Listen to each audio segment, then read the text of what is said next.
This is a flip video about percent composition.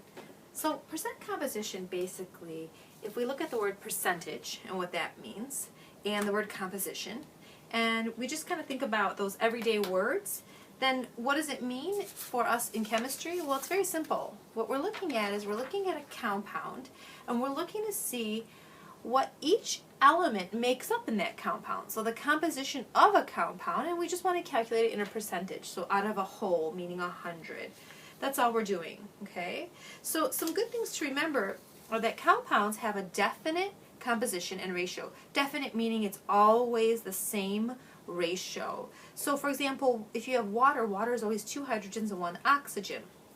So then I can figure out what percentage of this compound does hydrogen make up and what percentage of this compound does oxygen make up. That's what we're going to be doing today. So here we go. Let's start with an example.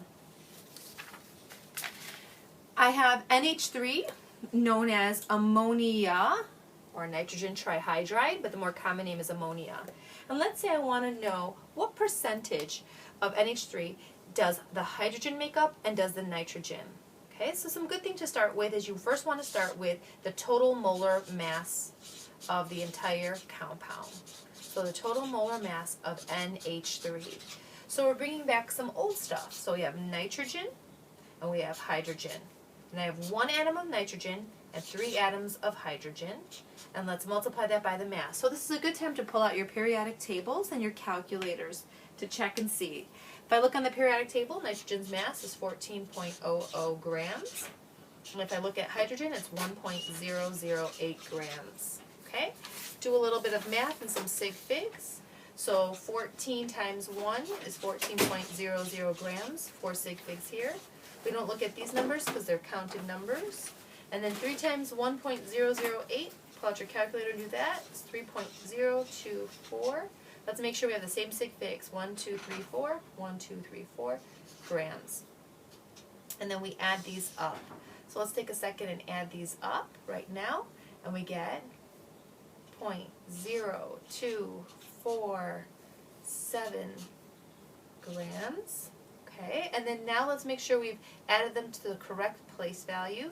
So 2 sig figs here, 2 places after the decimal, so 2 places after the decimal, chop that off, to 17.02 grams. So nothing new here, just some old molar mass. So now we have the total molar mass. At this point then, what we want to do now is we want to figure out what percentage of the compound is nitrogen, again, and what percentage is hydrogen. So what we're going to do is we are going to take the total compound's molar mass and put it on the bottom. That's the molar mass of the entire compound. Remember, we're talking about the N in NH3. Same thing for hydrogen.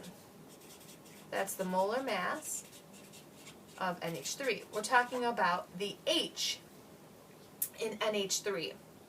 And then on the top, since we only have 1 atom of nitrogen, then I'm going to do 1 atom times its specific mass. Remember, nitrogen is 14.00 grams. And then I have 3 atoms of hydrogen, so 3 times its mass, which is 1.008. Okay?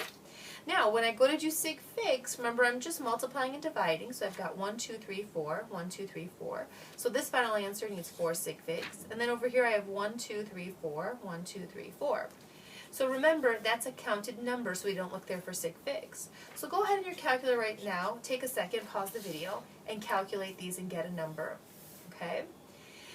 Hopefully you've received your numbers, and now you're remembering that we want them in percentages. So what do we do when we want to change our number to a percentage? You multiply it by 100.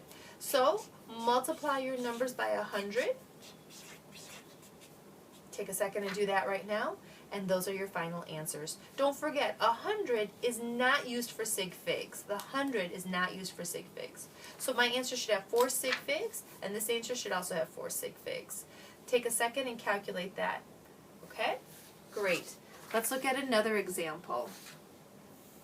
What if we wanted to look at something like CO, carbon monoxide?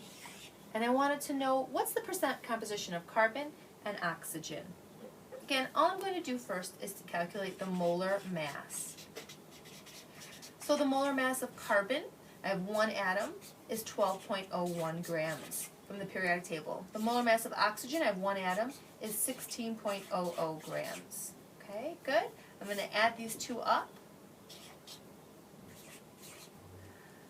1, 2, 3, 4 sig figs, 1, 2, 3, 4 sig figs. I keep those, but when I add, I go to the least decimal places. There we go. That's how many grams I have in a mole.